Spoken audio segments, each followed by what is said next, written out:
morning, sir. Good morning, sir. Morning. Sir. Anushri, please sit down. Thank you, sir. So Anushri, you are from Lucknow and you did chemistry. Yes, sir. Talk to us about your qualities. Sir, I am a dedicated person who... Dedicated in what respect? dedicated in whatever I am assigned, the duty that I'm assigned. And I'm also good at task prioritization. And I have been a good mentor previously. Good mentor. Yes, sir. So whom do you normally mentor? So in IIT Bombay, we had academic mentorship programs. Okay. So we were supposed to mentor sophomores, being a third-year graduate. And how does it help them? So it helps them to have to help in time management, extracurricular activities. They can often not interact so frankly with the professors, but they will interact with better with somebody who is of their age. So that is how it helps them. Okay. And you are also from Lucknow? Yes, sir. I am from Lucknow. Have you gone through the budget of the UP government this time? No, sir. No? But I'll go through it. Okay. So how do others see in you as a person?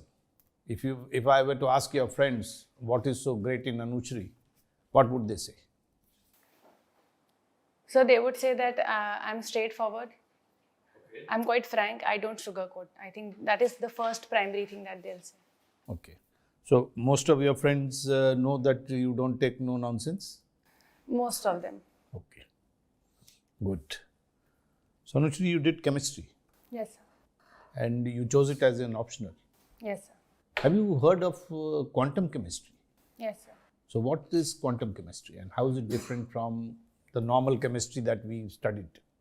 So normal chemistry says that there's the electrons, they are particle forms. Normally we say electrons are particles negatively charged, but quantum chemistry says that electrons show dual behavior, particle and wave behavior. That is the base of quantum chemistry. Then it also shows about the cat experiment, cat in the box, a thought experiment, that a particle can have two states of matter, two states simultaneously. So these are the two basic. So what does the term quantum mean? So quantum means any amount. Quanta basically, for example. Quantum physics is there. Yes. Quantum chemistry is there. Yes, sir. So the word comes from quantized energy or the quantized lambda. So there is this, according to Bohr's theory, MVR is equal to NH upon 2 pi. That is the orbital angular momentum is quantized always of an electron. So that from there the quantum word comes. So if I talk to you about quantum computing, is it the same of the definition that you spoke? So quantum computing basically says that a particle is entangled and it represents 0 and 1 in the same time. Are you sure? Yes, sir. Okay. You also done English lexicon. Yes, sir. That's a hobby. So what is the characteristics of English lexicon? So lexicon is a repository of rare sophisticated words it actually enriches the vocabulary. So why would somebody go through the English lexicon? So for me, I think it would be a good way to express in a more nuanced way. For example, if we say there are two words called shock and consternation. Consternation is also somehow means shock, but then when one says consternation, it is shock along with a feeling of dismay, terror. So in taking a more nuanced approach and expressing more clearly will help if one is well versed with the lexicon. So in English lexicon, have you come across the term orthography? Orthography. So it sounds like something related to, in medical term, I would like to take a guess that it would be bones related to bones. Okay. Read about it. Yes, sir, certain characteristics of English lexicon. One of it is orthography. Okay, sir. Okay. Have you gone through the parliamentary committee report on UPSC? Just a day or two back. Sorry, sir. I have not read it, but I'll look into it. Even if you have not read it, there is a recommendation that the urban candidates and the rural candidates are being treated differently by the UPSC. Since you come from Lucknow, I'm asking you this question. What do you feel about it? The parliamentary committee says that there is a differentiation between The candidates coming from urban areas and those who are rural educated candidates. So what are your views on it? So I feel from the side of UPSC, they try to do From it your side, I'm not interested in what UPSC thinks. Parliamentary committee has already given its recommendations to UPSC. What is your view on this? So I think UPSC provides a level playing field because most all the examinations except the prelims is conducted in multilingual terms. Most of the rural candidates, the first problem for them is non-availability of vernacular language. So one thing that could be improved perhaps could be making prelims also multilingual. Okay. Thank you, Anushri. Thank you so much. Nice talking. Okay, Miss Anushri Sachan, you are from Uttar Pradesh, Lucknow. Yes, sir. Beautiful place, Lucknow. Tell me about Lucknow. So Lucknow is rightly known as the city of Nawabs because of the influence of Nawab starting from Safdarjung. It is also very famously known for its Ganga Jamuni Tehzeeb, comes from river Ganga and Yamuna. It actually represents the syncretic culture that has evolved because of the Hindu rulers and Muslim rulers. For example, the Tazia, which is a portable shrine during Muharram, is made by Hindu workers.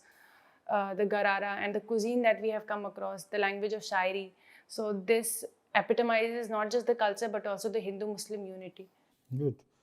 Our Honorable Prime Minister has just said that Uttar Pradesh is the growth engine of nation.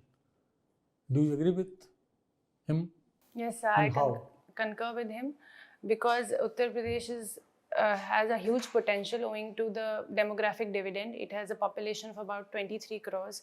And recently the Global Investor Summit happened where the Uttar Pradesh managed to get 33 lakh crores of investment. There is dedicated freight corridor. So an ODOP, that is one district, one program, can be also implemented. For example, Mirzapur for carpet. So that's how it can become growth engine of the country. Tell me something about the expressways, the airports, the defense corridor, if you have some idea about it. Yes, sir, there is a defense corridor, actually two simultaneous, one in Tamil Nadu and Uttar Pradesh, both going on. Okay. And Some airport already operationalized and some are under construction. What are they? Yes, sir, but I'm not able to recall the name of the airport and the expressway at this point of time. Expressways also? Yes, sir, but I'll read about it. Okay, you mentioned about one district, one product. What is the product from Lucknow? Chicken kari kurta. So, I mean, what is the impact of this program vis-a-vis export earning and all these things? Had it really affected? So the vision and mission behind the ODOP was the Prime Minister's strong message, local to global and vocal for local. And they are leaps and strides in this step for export also especially because of the Indian diaspora staying abroad. They still are connected to the cultural roots, so there is a lot of demand for the chicken embroidery, and that's how it has. Which state having one district, two products? Sorry, sir, I'm not aware about it. But one station, one product? One station, one. I'm not able to recall it, sir. Railways has recently achieved a very good target has been achieved, rare target, recently in Uttar Pradesh. Can you recall? No, sir. Railways. But I'll read about it. What do you understand by rare earth elements?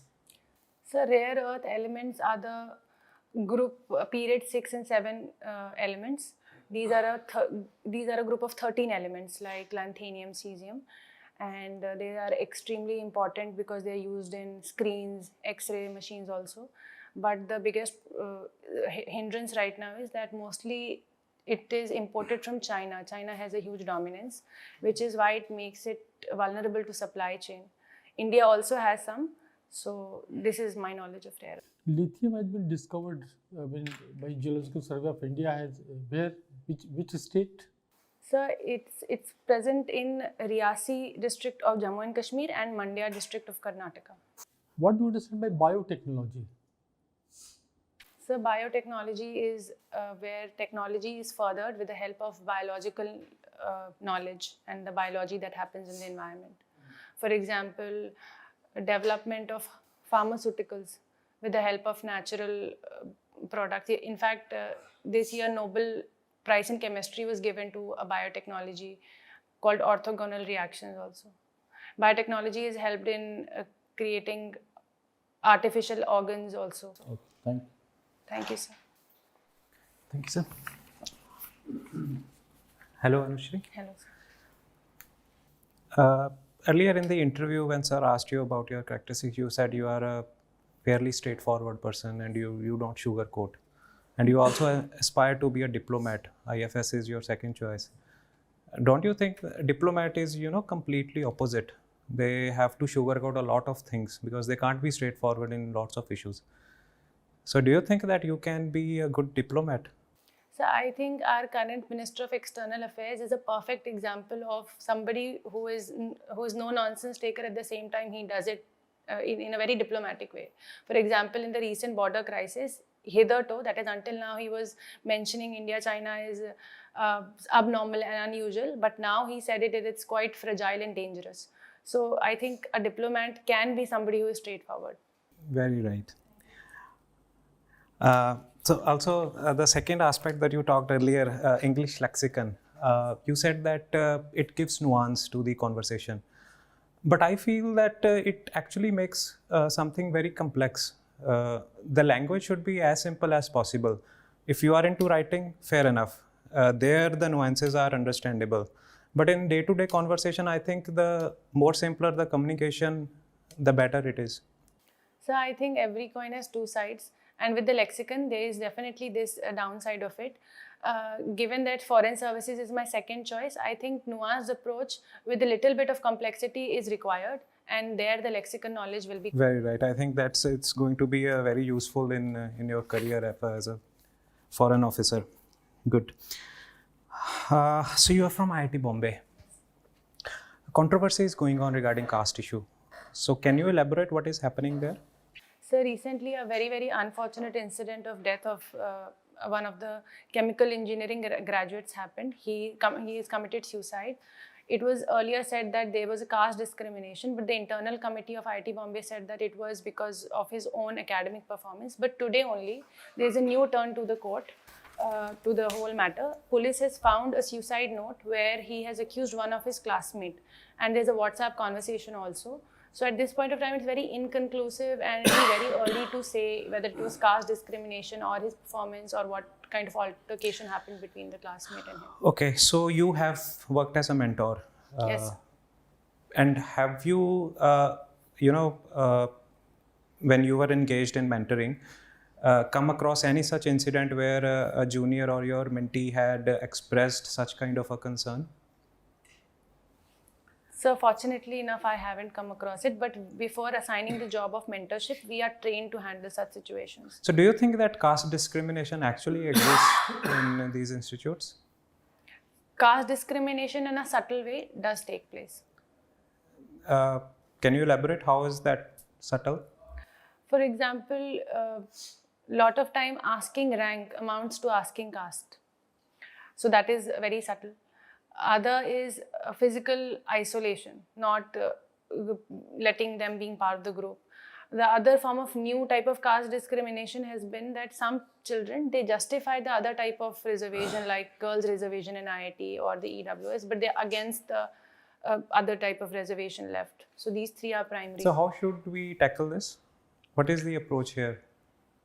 So there are two types of approach. First is helping the victims.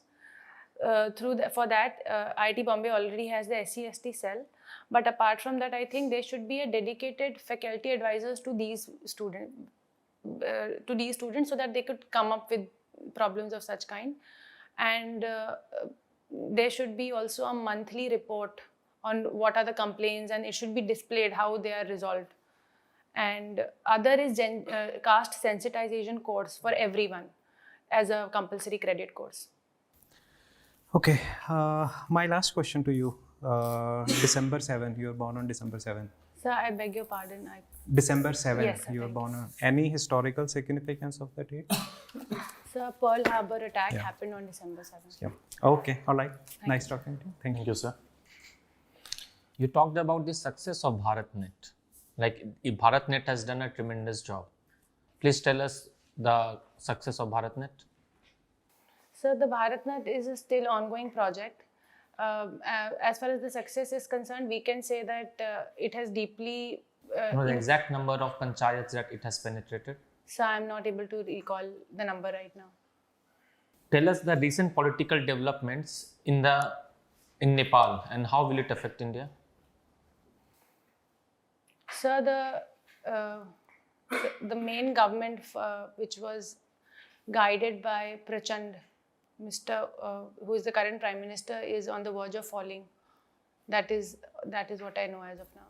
The new appointment of president, are you aware about these things? Yes, sir, but I have a very basic idea about it. But you belong to Uttar Pradesh. Yes, sir. Uttar Pradesh shares its boundary with Nepal. Yes, sir. And you have filled IFS as a second option. Yes, sir. Okay. Sir, but I'll read about it, Sure. definitely. You see, Nepal came up with cartographic aggression Yes. during Kala Pani issue. Yes. Do you think it was the fault of India that propelled Nepal to do something like this? So I think India was not at fault. For India, its own sovereignty, integrity is of essential matter. And it is because of the dynamics of politics changing within the Nepal that compelled them to take such an action. But you see, there were certain news which said that the visit of the Defense Minister of India to the strategic locations and publicizing it, they could have done it low. Why to bring such issues on a wider scale when you already know that the international relations are very fragile, especially given the location of China, a strategic location there? So the visit of Defense Minister could have done it right, but sometimes to assert the sovereignty, we need to publicize the issue. But do we really need to assert our sovereignty nearby Nepal location, boundary of Nepal? We were asserting sovereignty on our land. That is what I can say. You tell us 5 inventions in the field of chemistry that revolutionized humanity. So the 5 inventions, first will be penicillin. It was actually discovered by mistake. That second would be saccharin, that is used as a substitute of sugar for the diabetic people. The third would be the CAR technology for cancer. Fourth, so I'm not able to recall. Okay, no issue. Explain this room to us from the prism of chemistry. This room is almost a cubic lattice with face-centered dynamics. This is actually part of solid state. In a solid state, yeah. And then there's a lot of oxygen, O2 in this room. I'm also feeling very humid, so the probability that H2O is also present and the temperature is moderate. Okay, my last question. Should India join AUKUS? So I think right now is not the right time for that. Right now, we should take our time to assess how it goes. And then we should think about it. But look, India has joined Quad. So what's the issue in not joining AUKUS? AUKUS is actually AUKUS has been vociferously a military grouping, whereas Quad has not been. And India's strategy is to remain sovereign and individual as far as military standing is concerned. Thank you.